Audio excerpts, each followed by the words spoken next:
Hey everyone, I'm Dean Ayala, a game designer on the Hearthstone team. Today, I'm excited to talk to you about a new type of deck we're adding with the Witchwood expansion, odd and even decks. One of the major goals we have with every expansion is to introduce a variety of fun and interesting new strategies so that when launch day arrives, Hearthstone feels like there's a whole new world of decks to play, learn, and tinker with. That said, when creating a new card, we often ask ourselves this question: is adding this card going to create something exciting that you haven't seen before? Enter Baku the Moon Eater and Gen Greymane. Baku is a card that asks you to build a deck with only odd cost cards and rewards you by upgrading your hero power. Gen asks you to build a deck with only even cost cards, then rewards you by reducing the cost of your hero power to 1 mana. Both of these upgrades have great synergy with how the odd and even decks play. If your deck is full of odd cost cards, you're probably not going to have a great turn 2 play. However, if you don't have a card to play, what better way to use your mana than to use your upgraded hero power? Reporting for duty. For even cost decks, you usually end your odd numbered turns with 1 extra mana to use. Luckily for you, now that your hero power has been reduced in cost, that extra mana is easily utilized.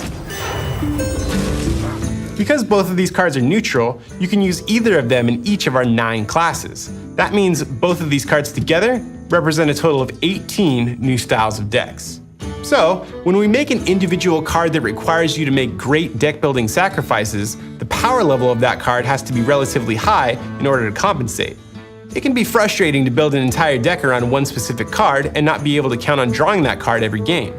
So we love the idea that Baku and Gen trigger your hero power from the very start of the game.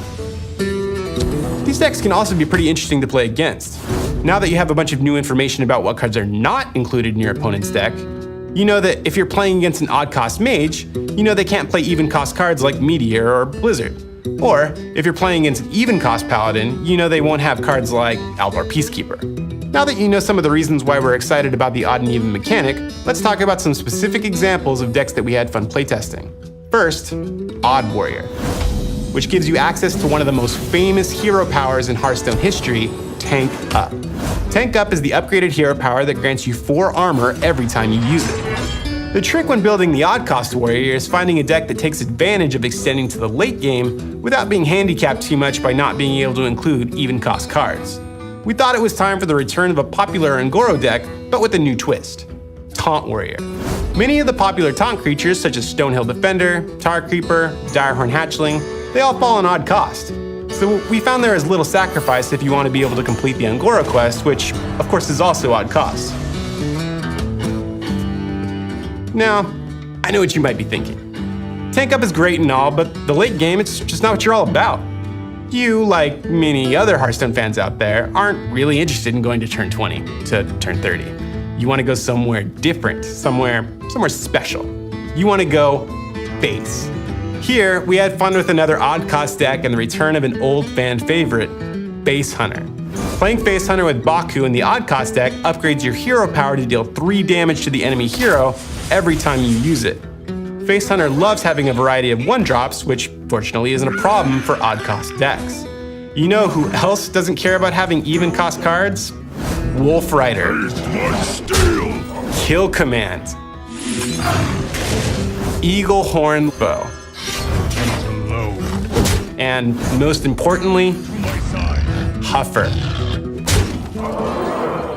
We had some fun playing and building this Hearthstone classic, and I have a feeling there are some of you who might enjoy it too. Those are just 2 of the decks we're looking forward to playing ourselves, but we're most excited to see what decks the community comes up with when Witchwood goes live. So let's talk about some new cards that support these odd and even cost decks. Here is the first.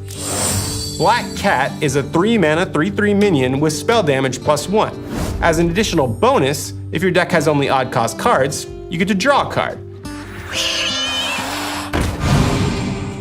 This does a great job of allowing you to refill your hand while also playing a large enough minion to contest the board. The next card I want to talk about is the Druid card, Gloomstag. Gloomstag is a 5-mana 2/6 with Taunt that reads, if your deck has only odd cost cards, you gain 2/2.